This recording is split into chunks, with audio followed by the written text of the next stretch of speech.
Hello friends, आप सब कैसे हैं। आज हम बनाएंगे बेसन का चिल्ला। इसके लिए हमने बेसन ले लिया है। घर के कुछ बेसिक मसाला, लाल मिर्च पाउडर, हल्दी पाउडर, गरम मसाला, जीरा पाउडर, चाट मसाला हमने डाला है, कटे हुए हरी धनिया, बारीक कटे हुए हरी मिर्च, प्याज कटे हुए, नमक टेस्ट के अनुसार, स्वाद अनुसार हम डालेंगे। अब इनको पानी डालकर हम इसको अच्छे से घोल कर तैयार कर लेंगे। अजवाइन क्रश करके डालेंगे, इससे हमारे चिल्ले का स्वाद बहुत ही टेस्टी बनेगा।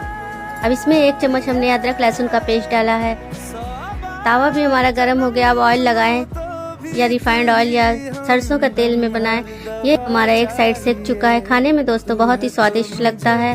आप भी ट्राई ज़रूर कीजिएगा। ये रेसिपी अच्छी लगे तो लाइक सब्सक्राइब ज़्यादा से ज़्यादा कीजिए। ये हमारा चिल्ला तैयार हो गया। आप बेसन का पराठा भी बोल सकते हैं।